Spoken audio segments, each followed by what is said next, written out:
ლიტერატურა ყოველთვის იყო ცენზურის განსაკუთრებული ობიექტი, რადგან ისტორიის განმავლობაში ყველაზე ტაბუირებული და აკრძალული თემების გაშუქებას პირველ რიგში მწერლები ბედავდნენ. ცენზურა ის არის, რასაც ადამიანები საუკუნეების განმავლობაში გაუბოდნენ, რათა აზრებისა თუ ფიქრების რაიმე ფორმით გამოხატვა შეზღუდული არ ყოფილიყო და ყველას თავისუფლად შესაძლებოდა რაღაცის ისე დაწერა, როგორც თავად სურდა. მიუხედავად ადამიანების ამნების გაცნობიერებისა, ხშირად მაინც დიდ სირთულეს წარმოადგენდა მსგავს სისტემასთან გამკლავება და ამის შედეგად არაერთი წიგნის გამოცემა შეუწყვეტიათ. მათი კითხვა წაუგზავნავთ და ბევრი მათგანი უბრალოდ სამუდამოდ გაქრობის წინაშეც აღმოჩენილა. ამ თემაზე საუბრისას ყოველთვის მახსენდება რეი ბრედბერის დისტოპიური რომანი 451 ფარენჰაიტით, რომელშიც იდეალური სიზუსტით, მთელი დრამატიზმითაა წარმოდგენილი არათუ კონკრეტული ნაწარმოების ცენზურის საშინელება, არამედ ზოგადად კითხვის აკრძალვა. თუმცა ერთი წიგნის გაქრობასაც ანალოგიური შედეგი მოაქვს, რადგან თითოეულ მათგანში რაღაც განსაკუთრებულია და შეიძლება ერთი კონკრეტული, სწორედ ყველაზე გამორჩეული იყოს სუბიექტისთვის.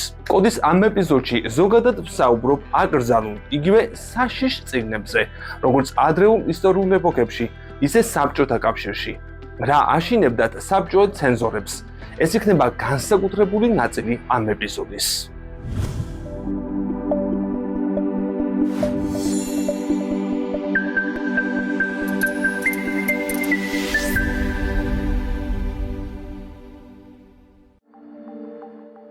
თომას მორტონის ახალ ინგლისური ქანაანი. მსოფლიოში პირველი აკრძალული წიგნი გახდა თომას მორტონის სამტომიანი ნაშრომი. კოლონისტის, რომელიც ახალი სამყაროდან უკან ინგლისში გადაასახლეს არასათანადო საქციელის გამო. 1624 წელს ინგლისელი თომას მორტონი ჩავიდა ამერიკაში და მასაჩუსეტსში დასახლდა. იმ დროს 45 წლის პრაქტიკოსი ადვოკატი იყო დევონიდან. მისი ხასიათი და გადაცება ძალიან განსხვავდებოდა თავშეკავებული და ღვთისმოსავი მაცხოვრებლებისგან. თომას მოსწონდა განყვნილი ცხოვრების წესი და ტავერნები. ზოგადად მას შეგვიძლია ვუწოდოთ ჰედონისტი. ეს ძალიან აღიზიანებდა და ანერვიულებდა მასაჩუსეტსის პურიტანულ მოსახლეობას. ინგლისიდან გადმოსვლის შემდეგ თავის ამხანაგთან მეკობრე რიჩარდ ვოლასტონსთან ერთად დაარსა დასახლება მაუნტ ვოლასტონი, ვოლასტონის მთა, ახლა კი ქალაქი κουინსი, მასაჩუსეტსის შტატში. მორტონი სიმპათიით იყო განწყობილი ამერიკელი ძირძველი მოსახლეობის მიმართ, რომელთა კულტურას ევროპულთან შედარებით უფრო ცივილურად და ჰუმანურად თვლიდა. სიამოვნებით ყიდულობდა მათგან ბეწვეულს, სანაცვლოდ ყიდდა ინგლისიდან ჩამოტანილ ალკოჰოლს და იარაღს. თანდათან მის წინააღმდეგ წამოვიდა ბრალდებები, რომ თომასი ადგილობრივივით იქცევა, რაღაც წარმართულ რიტუალებს ასრულებს და ადგილობრივ ქალებთან ორგიებს აწყობს.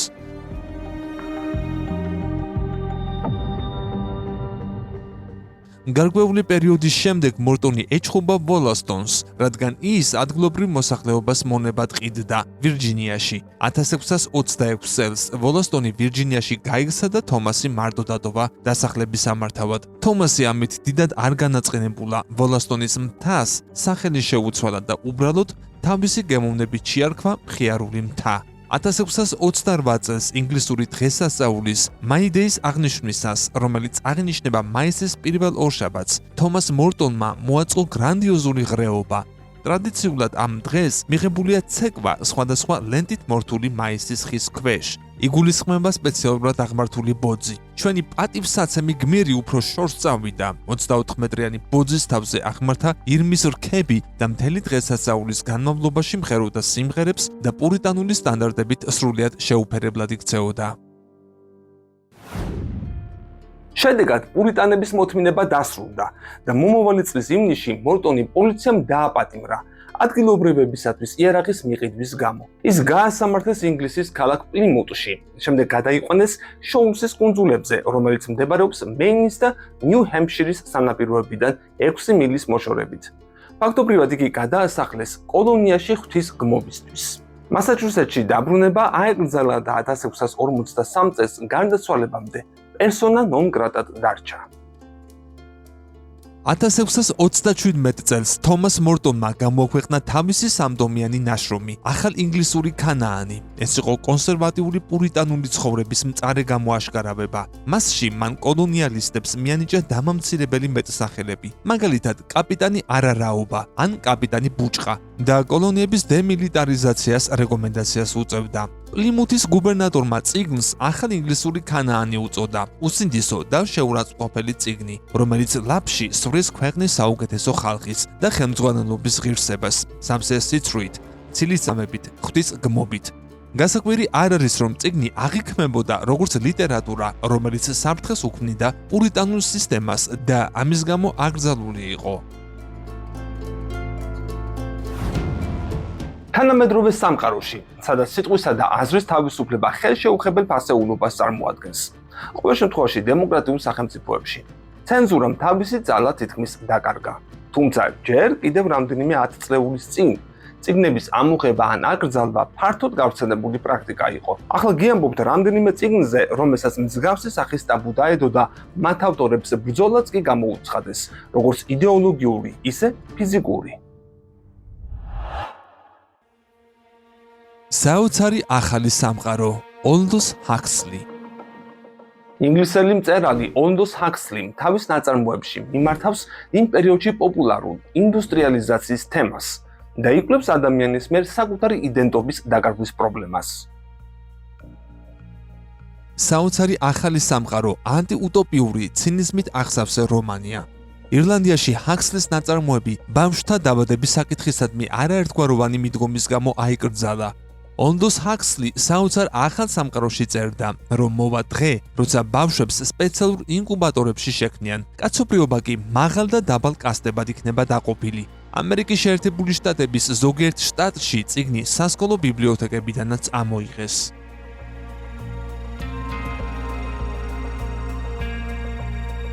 მრისხანების მტევნები, ჯონ სტეინბეკი, 1929 წელი. ამ რომანისთვის ამერიკელმა მწერალმა ჯონ სტეინბეკმა პულიცერის პრემია აიღო. წიგნში საუბარია თუ როგორ აესახა დიდი დეპრესია ღარიბ ფერმერებზე. მძიმე ეკონომიკური მდგომარეობის გამო ფერმერების ოჯახი ოკლაჰომა შტატიდან მშობლიურ მიწას ტოვებს და ათასობით სხვა ღარიბ გლეხთან ერთად კალიფორნიაში ჩადის. რომანში აღწერილია სიღარიბის სისასტიკე და ადამიანის ტრაგედია. რომანის წერის დროს ჯონ სტეინბეკმა ერთი თვე მუშებთან ერთად გაატარა. საზოგადოების მხრიდან მრისხანების მტევნებს დიდი რეზონანსი მოჰყვა. ამერიკელები შეშფოთებულნი იყვნენ თანამოქალაქეების სიღარიბით. შეერთებული შტატების ზოგიერთი შტატის ხელისუფლებამ კი ეს მოსაზრება არ გაიზიარა და წიგნი აკრძალა. მრისხანების მტევნები ნიუ-იორკის, სენტ-ლუისის, კანზას-სიტისა და ბუფალოს ბიბლიოთეკებიდანაც ამოიღეს. 1953 წელს სტეინბეკის ნაშრომი აკრძალეს ირლანდიაშიც.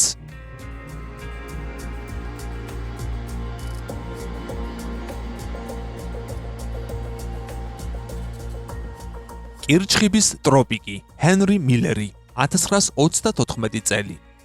ამ წიგნის მთავარი მოვლენები საფრანგეთში გასული საუკუნის 30-იან წლებში ვითარდება. მთავარი გმირი თავად ავტორია, რომელიც იმ პერიოდში სიღარიბეში ცხოვრობდა და შიმშილობის ზღვარზე იყო. რომანში ჰენრი მილერი აღწერს თავის სექსუალურ ცხოვრებას და მწერალ კოლეგებთან ურთიერთობას. კირჩხიბის ტროპიკმა არაერთგვაროვანი რეაქცია გამოიწვია, რადგან გმირის ინტიმური ცხოვრება მეტისმეტად დეტალურად იყო აღწერილი. ამერიკის შეერთებული შტატების პენსილვანიის შტატის უზენაესმა მოსამართლემ მაიკლ მუსმანომ ჰენრი მილერის წიგნს საკანალიზაციო მილი უწოდა. გარკვეული პერიოდის განმავლობაში შეერთებული შტატების საბაჟო სამსახური ქვეყანაში წიგნის შეტანას კრძალავდა. 1986 წელს კირჩხიბის ტროპიკი თურქეთში აკრძალეს.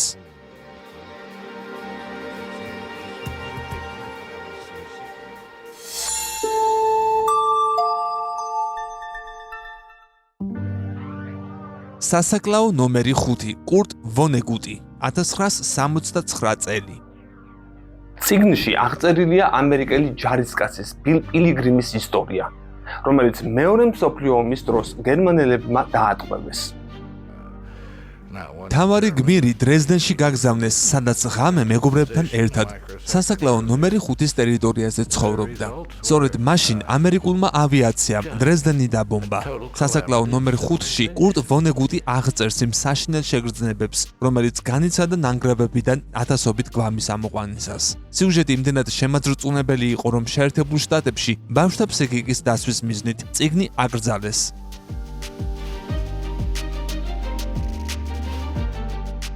სატანური ლექსები, სალმან რუშდი, 1988 წელი. ეს ნაწარმოები აღწერს ინდოელი ემიგრანტის ცხოვრებას, თანამედროვე ინგლისში. მთავარი გმირების ჯიბრილ ფარიშიტისა და სალადინ ჩამჩის ცხოვრება ჯადოსნური რეალიზმით არის სავსე. ისინი ანგელოზებად გადაიქცებიან და დროსა და სივრცეში გადაადგილდებიან. თუმცა მუსლიმურმა საზოგადოებამ ჩათვალა, რომ რუშდის შემოქმედება ისლამს მიწავს. სატანური ლექსების გამოქვეყნებიდან ერთ კვირაში ინგლისსა და მთელ მსოფლიოში წიგნის აკრძალვის მოთხოვნით საპროტესტო აქციები გაიმართა. ვენესუელაში რუშდის ნაშრომის წაკითხვისას 15 თვიანი პატიმრობა შემოიღეს. იაპონიაში კი წიგნის გამყიდველებს აჯარიმებდნენ. ამერიკის შეერთებულ შტატებში ბევრმა მაღაზიამ სატანური ლექსების გაყიდვაზე უარი თქვა, რადგან უცნობი პირებისგან მუქარებით სავსე წერილებს იღებდა. 1989 წელს პაკისტანსა და ინდოეთში რუშდის წინააღმდეგ მასობრივი დემონსტრაციები გაიმართა, რომლებსაც მსხვერპლი მოჰყვა. ირანის სულიერმა ლიდერმა აიათოლა ჰომენეიმ კი წიგნის დაბეჭდვაში მონაწილე ყველა ადამიანის სიკვდილით დასჯა მოითხოვა.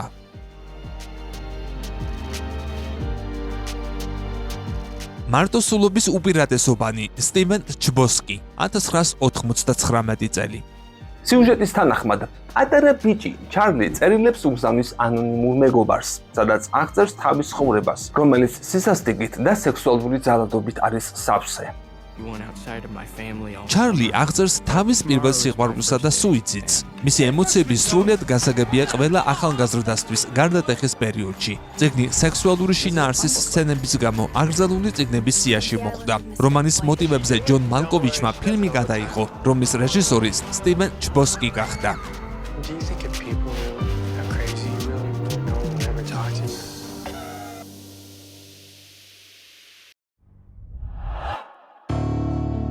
ის რაც ინგრევა, ჩინუა აჩებე, 1958 წელი. აფრიკელი მწერლის ჩინუა აჩების ის რაც ინგრევა მისი ყველაზე ცნობილი ნაშრომი გახდა, რომლისთვისაც 2007 წელს მან ბუკერის პრემია აიღო. რომანი მოგვითხრობს ადგილობრივ ბელად ოკონკვოზე, ხოლო მოვლენები ვითარდება მე-19-20 საუკუნეებში, გამოგონილ რეგიონ უმოფიაში, რომელიც ნიგერიის 9 დასახლებულ პუნქტს აერთიანებს. რომანში აღწერილია თუ როგორი გავლენა მოახდინა ბრიტანულმა კოლონიალურმა სისტემამ და ქრისტიანულმა მისიონერობამ ადგილობრივ აფრიკულ თემებზე. აჩებეს რომანი მალაიზიაში აკრძალეს, რადგან ადგილობრივი ხელისუფლების მოსაზრებით ავტორი კოლონიალიზმის პოლიტიკას მეტისმეტად აკრიტიკებდა.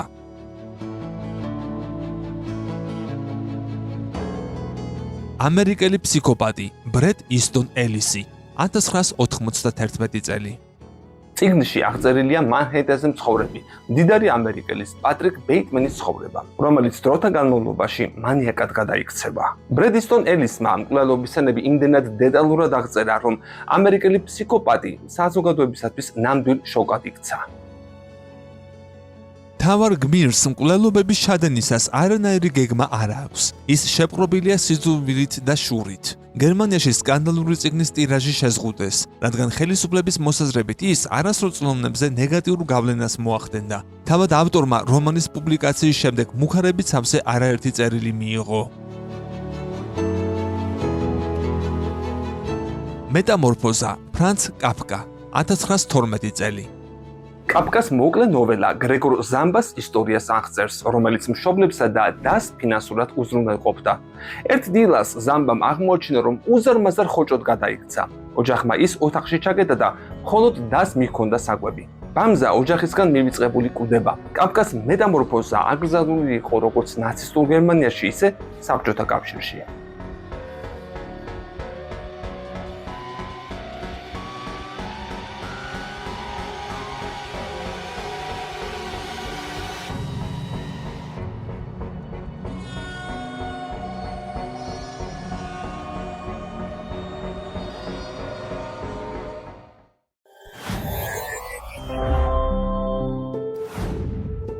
ლოლიტა ვლადიმერ ნაბოკოვის სავიზიტო ბარათად იქცა. წიგნში მოთხრობილია საშუალო ასაკის მამაკაცზე ჰუმბერტ ჰუმბერტზე, რომელსაც თავდავიწყებით შეუყვარდა 12 წლის გოგონა. ლოლიტა ვლადიმერ ნაბოკოვი 1955 წელი. ვნებით შეპყრობილმა ჰუმბერტმა ლოლიტას ქვრივი დედა შეირთო ცოლად, ხოლო მისი დაღუპვის შემდეგ გოგონასთან დაამყარა ინტიმური ურთიერთობა. სკანდალური ლოლიტა აიკრძალა საფრანგეთში, ინგლისსა და სხვა ქვეყნებში. თუმცა 1958 წელს ვლადიმერ ნაბოკოვმა რომანი შეერთებულ შტატებში გამოსცა. წიგნმა მას მსოფლიო პოპულარობა მოუტანა. დღეს ლოლიტა მე-20 საუკუნის კლასიკად მიიჩნევა. ვლადიმერ ნაბოკოვის ლოლიტა, რომელიც კაცისა და არასრულწლოვანი გოგონას ურთიერთობაზე მოგვითხრობს, კითხველთა შორის აზრთა სხვადასხვაობას დღემდე იწვევს. წერლის მამა ბოლშევიკების მოწინააღმდეგე ცენტრისტი იყო და ოჯახთან ერთად რევოლუციის შემდეგ სამშობლოდან გადასახლდა. ისინი რუსეთში მოღალატეებად ითვლებოდნენ, ამიტომ ნაბოკოვის ნაწარმოებების დაბეჭდვა თავისთავად აკრძალული იყო. ამის მიუხედავად წიგნი საბჭოთა კავშირში არალეგალურად ვრცელდებოდა. ამიტომაც ინტელიგენციის წარმომადგენლებს მისი წაკითხვის შესაძლებლობა მაინც ჰქონდათ. ლოლიტა ოფიციალურად 1989 წელს დაიბეჭდა. აკრძალული წიგნების 4-ში მინდა გაგაცნოთ და ვისაუბრო ლიტერატურაზე, რომელიც განსაკუთრებით პრობლემურია თანამედროვე სამყაროში. ამ 4-შია ჩინუა აჩაბეს ყველაფერი ნაცარტუდად იქცება პოლოს, ანა პოლიტკოვსკაიას პუტინის რუსეთი, არტურ კოსტლერის მზის დაბნელება, ჯეიმს ჯოისის ულისე და მილან კუნდერას ყოფის აუტანელი სიმსუბუქე. პუტინის რუსეთი, ანა პოლიტკოვსკაია. უკრაინული წარმოშობის რუსი ჟურნალისტი ანა პოლიტკოვსკაია ნოვაია გაზეტას სპეციალური კორესპონდენტი იყო. ის უშიშრად ამხელდა რუსეთის ხელისუფლებას, პოლიტიკური პარტიების ლიდერებს, გენერლებს, ბიუროკრატებსა და სხვა გავლენიან ხალხს. მან ჩეჩნეთის ომის შესახებ გაბედული რეპორტაჟებით გაითქვა სახელი. უფრო მოგვიანებით კი უშუალოდ ვლადიმერ პუტინზე დაიწყო წერა. ჟურნალისტი ყურადღებას ამახვილებდა იმ საფრთხეებზე, რომლებსაც პუტინის პოლიტიკა რუსეთის სტაბილურობას უქადდა. იმ ტერორზე ქვეყანაში რომ სუფევდა.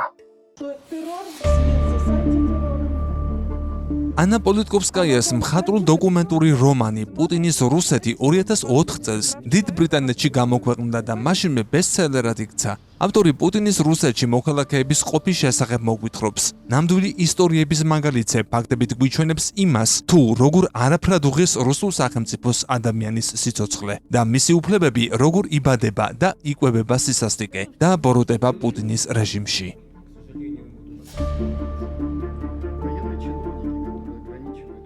ანა პოლიტკოვსკაიას სიმართლის სამსახური საბოლოოდ სიცოცხლის ფასად თავად დაუჯდა. ის წიგნის გამოცემიდან 2 წელიწადში რუსეთის მიერ ხელდასმული ჩეჩნეთის ლიდერის მამხილებელ მასალებზე მუშაობისას 2006 წლის ოქტომბერში გაურკვეველ ვითარებაში მოკლეს. 2014 წელს მისი მკვლელობისთვის 5 ადამიანი დააკავეს, თუმცა ბრჭყალებში ვერ მოხერხდა შემკვეთის პოვნა.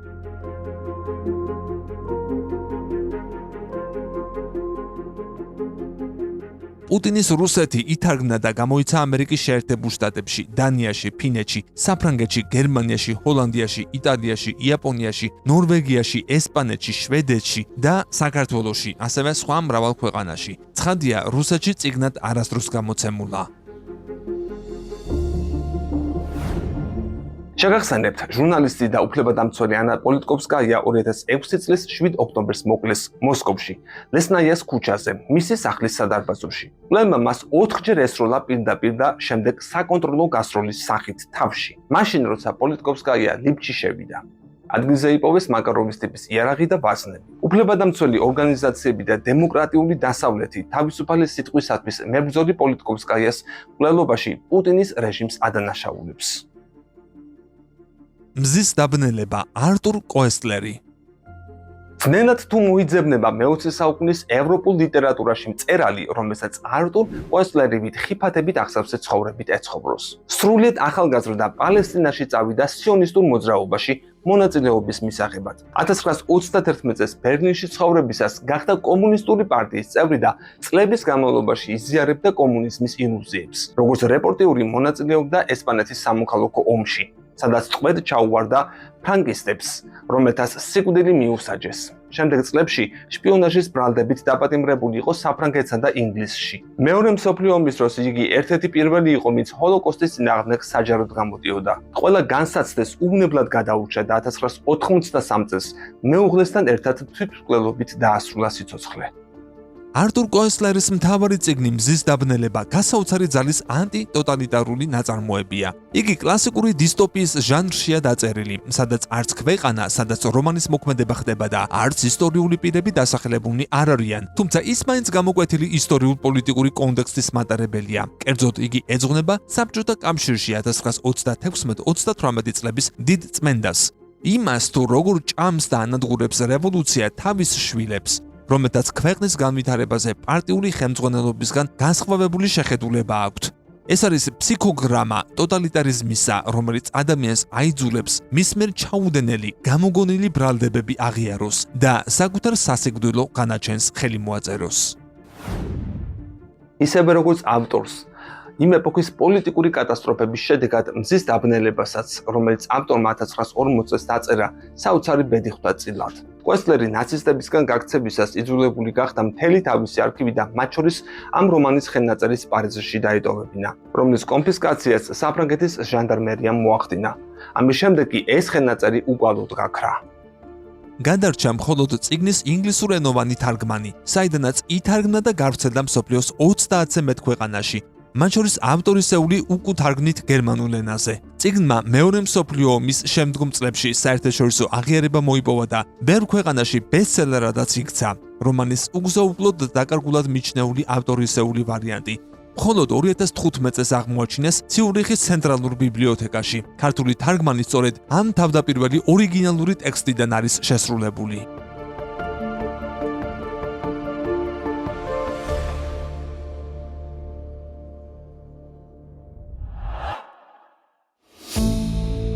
ულისე, ჯეიმს როისი. ყოველთვის, როცა ულისეზე მიდგება საუბარი, ის ერთი სახალისო ფრაზა მახსენდება, რომლის მიხედვითაც ყველა ვიბრალებთ, რომ ეს წიგნი წაკითხული გვაქვს. თავის მხრივ, ასეთი მოსაზრების არსებობა უკვე იმაზე მიანიშნებს, რამდენად მნიშვნელოვანი ნაწარმოებია ლიტერატურულ სამყაროში. ყველას გვინდა ხაზგასმა, რომ ულისე ჩვენთვის ნაცნობია. რომანი ორი ადამიანის 38 წლის დუბლინელი ებრაელის, ლეოპოლდ ბლუმისა და 22 წლის სტივენ დედალოსის ცხოვრების შესახებ მოგვითხრობს. ნაწარმოები სამ დიდ ნაწილადაა დაყოფილი. ავტორის ჩანაფიქრით, წიგნის სტრუქტურა ჰომეროსის ოდისეას უნდა შეესაბამებოდეს, რომლის მთავარი გმირის ლათინური ტრანსკრიფციაც იკითხება, როგორც ულისე. თუმცა ძველ ბერძნულ ნაწარმოებთან კავშირი მეტწილად პირობითია. ჯოისი რომას 7 წლის განმავლობაში წერდა და მისი დევნა ჯერ კიდევ ეპიზოდების ამერიკულ ჟურნალ The Little Review-ში გამოქვეყნებიდან დაიწყო. საზოგადოება რომას უხამსობის გამო აკრიტიკებდა, გაერთიანებულ სამეფოში კი მაშინვე აიკრძალა. ზოგადად 1934 წლამდე რომანი ყველა ინგლისურენოვან ქვეყანაში აკრძალული იყო. 1920 წელს კი სასამართლო საჩივრები ამერიკაშიც დაიწყო, როგორც უხამსი ნაწარმოების წინააღმდეგ ბრძოლის მცდელობები. ამას მოჰყვა იმ ჟურნალების გამომცემლების დაპატიმრება და დაჯარიმება, რომლებშიც ნაწარმოები ეპიზოდებად ქვეყნდებოდა. საბოლოოდ ამერიკის შეერთებულ შტატებში ეს ბრძოლა 1934-ში დასრულდა, როდესაც სასამართლომ დაადგინა, რომ წიგნი პორნოგრაფიული ხასიათის არ ყოფილა და არც რაიმე სახის უხამსობას შეიცავდა. ყოფის აუტანელი სიმსუბუქე, მილან კუნდერა. და ამ ოთხეულში ბოლო ყოფის აუტანელი სიმსუბუქე, მილან კუნდერას ყველაზე ცნობილი რომანი. 1982 წელს დაიწერა. თუმცა მისი გამოქვეყნება ავტორმა მხოლოდ 2 წლის შემდეგ მოახერხა. ჩეხურ ენაზე დაწერილი წიგნი პირველად ფრანგულად გამოიცა. რომანი საოცარი სიზუსტით ასახავს 1960-70-იანი წლების პრაღის ცხოვრებას. რთული ურთიერთობები და ფილოსოფიური საკითხები კი, რომლებსაც კუნდერა ეხება, ნებისმიერ ეპოქასა თუ ადგილს მიესადაგება. რადგან დროის თუ ადგილის მხოლოდ ერთი მონაკვეთით არ შემოიფარგლება. ფაქტობრივად ფილმივით ცისფერი მთები, ანუ ტიან-შანივითაა. მართალია აღნიშნულ ნაწარმოებს ინსპირაციული ციტატების თავშესაყარსაც უწოდებენ, მაგრამ კომუნიზმის მანკიერების დემონსტრაციის გამო 1980-იანი წლების ბოლომდე იკრძალებოდა ჩეხოსლოვაკიაში. მნიშვნელობა არ ჰქონდა მის ლიტერატურულ ღირებულებას და ზოგად საკაცობრიო თემებს. მთავარ დაბრკოლებად ეს კრიტიკა მოიაზრებოდა. თანაც უშუალოდ მთელი პათოსი და განწყობაც სრულად ეწინააღმდეგება კომუნისტურ აღქმას. წერალი შთაგვაგონებს, რომ ადამიანი მხოლოდ ერთხელ ცხოვრობს და ის, რაც ცხოვრებაში ხდება, აღარასოდეს განმეორდება. ამგვარად, ყოფიერების სიმსუბუქე თავის თავში თავისუფლებას გულისხმობს. ამ მთელი ეპიზოდის დასკვნის ნაწილში წარმოგვიდგენთ ან თუ იცით შეგახსენებთ იმ ლიტერატურას, რომელიც საბჭოთა კავშირში იყო განსაკუთრებით აკრძალული. საბჭოთა კავშირში 1922 წლიდან მოქმედებდა ცენზურის ორგანო, ეგრეთ წოდებული მთავლიტი, მთავარი ლიტერატურული სამმართველო, რომელიც შემდეგ პრესაში სახელმწიფო საიდუმლოების დასვისათვის შექმნილი ცენტრალური საბჭოს სახელით გახდა ცნობილი. სწორედ მთავლიტი წყვეტდა კონკრეტული წიგნების დაბეჭდვის, გავრცელებისა თუ აკრძალვის საკითხებს. შესაბამისად, მკითხველებს წიგნების თავისუფლად არჩევა არ შეეძლოთ. წარმოგვიდგენთ ამ წიგნების ათეულს.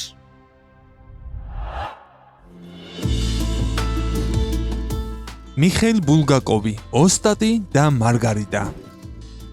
ოსტატი და მარგარიტა მსოფლიო ლიტერატურის ისტორიაში ერთ-ერთი ყველაზე ცნობილი ნაწარმოებია, რომლის არსზეც მკითხველები, მწერლები, კრიტიკოსები თუ ფილოსოფოსები დღემდე გამათობენ. რაც არ უნდა გასაკვირი იყოს, ოსტატი და მარგარიტა ავტორის სიცოცხლეში არ დაბეჭდილა. წიგნის თავდაპირველი ვერსია ბულგაკოვმა თავად დაწვა. წიგნის ოფიციალურად დაბეჭდვამდე იგი ხელიდან ხელში გადადიოდა და მკითხველები მას ჩუმად ეცნობოდნენ. ოსტატი და მარგარიტა ოფიციალურად ბულგაკოვის გარდაცვალებიდან 33 წლის შემდეგ დაიბეჭდა.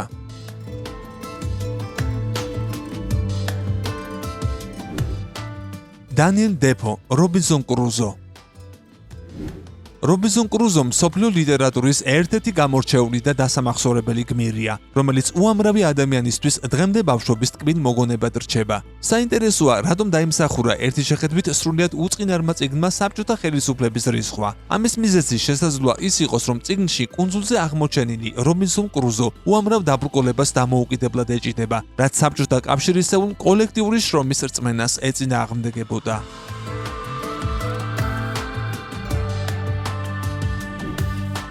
გრიგოლ რობაქიძე, გველის პერანგი.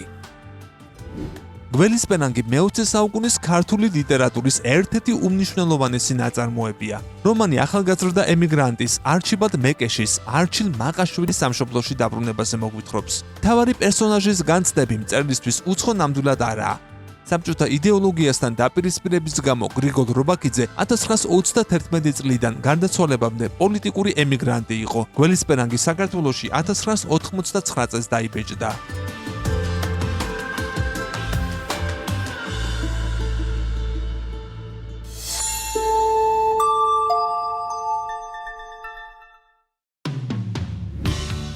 ევგენი ზამიატინი, ჩვენ. ევგენი ზამიატინის წიგნი ოლდოს ჰაქსლის საოცარი ახალი სამყაროსა და ჯორჯ ორუელის 1984-ის წინამორბედად მიიჩნევა. ზამიატინის დისტოპიური ნოველა ტოტალიტარულ რეჟიმსა და მუდმივი კონტროლის ქვეშ მცხოვრებ ადამიანებს მოგვითხრობს. წიგნის სიუჟეტი საბჭოთა ცხოვრებასთან სიახლოვე ხელისუფლებას რა თქმა უნდა არ გამორჩენია. ზამიატინმა დაპატიმრებამდე წიგნის დასავლეთში გაგზავნა მოასწრო, რის შემდეგაც ნაწარმოები შეერთებულ შტატებსა და ევროპაში დაიბეჭდა. გავლენიანი მეგობრების წყალობით ზამიატინმა ჯერ პატიმრობას, შემდეგ კი საბჭოთა კავშირსაც დააღწია თავი და ცხოვრების ბოლო წლები პარიზში გაატარა. წიგნი საბჭოთა კავშირში 1988 წელს დაიბეჭდა.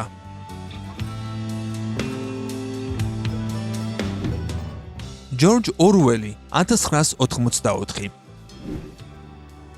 ომი მშვიდობა, თავისუფლება მონობა, უცოდინრობა ძალა. დიდი ძმა გვიყურებს. ეს ფრაზები ლიტერატურის მოყვარულებისთვის კარგად ნაცნობია. ჯორჯ ორუელი წიგნში ტოტალიტარულ სისტემას აღწერს, რომლის მარწუხებში მოქცეული ადამიანები დიდი ძმის ყოვლის მომცველ მზერას ვერ გაურბიან. ის გადაწყვეტს, ის გვიპატრონებს, ის იქნება ჩვენი უფროსი და ჩვენ ამით კმაყოფილები ვიქნებით.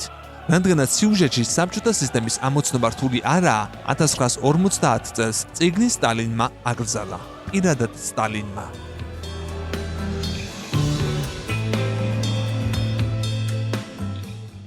ჯორჯ ორუელის კიდევ ერთი ნაშრომი ცხოველების ფერმა. ერთ დღეს ადამიანების მბრძანებლობით დაღლილი ცხოველები ფერმაში აჯანყებას მოაწყობენ. ცხოველების მიერ დადგენილი კანონები თანასწორობის შენარჩუნებას ემსახურება და ისიც უნდა უზრუნველყოს, რომ ცხოველები ადამიანებს არასდროს დაემსგავსონ. თუმცა მკითხველი მალევე აღმოაჩენს, რომ ამ ფერმაში ყველა ცხოველი თანასწორია, მაგრამ ზოგიერთი ცხოველი უფრო თანასწორი. წიგნი 1917 წლის რუსეთის რევოლუციასა და საბჭოთა რეჟიმზე მოგვითხრობს. ხელისუფლება ავტორის ირონიამ არ მოხიბლა, ამიტომ ცხოველების ფერმა ორველი სხვა ნაწარმოებებთან ერთად 1991 წლამდე აკრძალული წიგნების თაროზე იყო შემოდებული.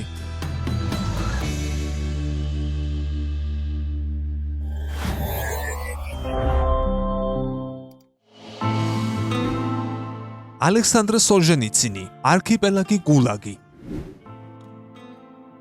არქიპელაგი გულაგი საბჭოთა სადამშილო სისტემაზე მოგვითხრობს, რომლის ფარგლებშიც პატიმრობაში მყოფი ადამიანები გაუსაზლის პირობებში მძიმე ფიზიკურ სამუშაოს იძულებით ასრულებდნენ. რუსმა მწერალმა ცხოვრება საბჭოთა სადამშილო სისტემის კვლევას მიუძღვნა. ის შრომით გამოსასწორებელ ბანაკებზე ინფორმაციას აგროვებდა, რათა მკითხველისათვის საბჭოთა სადამშილო სისტემა დეტალურად გაეცნო. სოლჟენიცინს საბჭოთა ხელისუფლება მკაცრად აკონტროლებდა, თუმცა სანამ არქიპელაგი გულაგის ხელნაწერს აღმოაჩენდნენ, მწერალმა ტექსტის ევროპაში გაგზავნა მოახერხა და 1973 წელს წიგნი პარიზში დაიბეჭდა. სოლჟენიცინს მოქალაქეობა ჩამოართვეს და ქვეყნის დატოვება აიძულეს. არქიპელაგი გულაგი საბჭოთა კავშირში 1990 წელს გამოიცა. მწერალმა მოქალაქეობა აღიდგინა და სამშობლოში დაბრუნდა.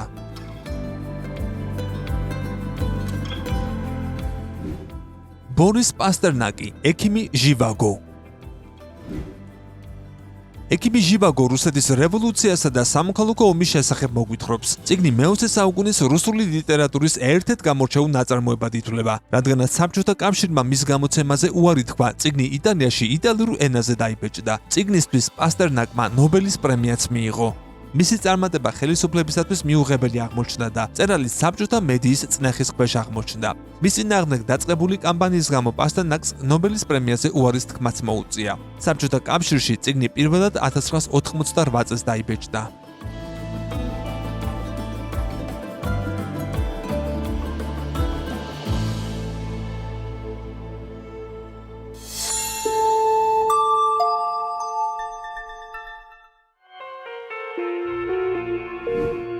და მეათე, ფრიდრიხ ницше, ესე იტყოდა ზარატუსტრა. ესე იტყოდა ზარატუსტრა, ницშეს ფილოსოფიური იდეებით დატვირთული 4-ნაწილიანი ნაწარმოებია, რომელიც აქტუალურობას დღემდე არ კარგავს, თუმცა საბჭოთა კავშირი ницშეს იდეებისადმი აშკარად სიფრთხილეს იჩენდა, რადგან 1923 წლიდან ფილოსოფოსის ნაწარმოებებმა ბინა აკრძალული წიგნების თაროზე დაიდეს. ბიბლიოთეკებში შენახულ წიგნებზე წვდომა მხოლოდ ერთეულებს ჰქონდათ, ამიტომ საბჭოთა კავშირში ცხოვრებისას ესე იტყოდა ზარატუსტრას საჯაროდ ნამდვილად ვერ წავიკითხავდით.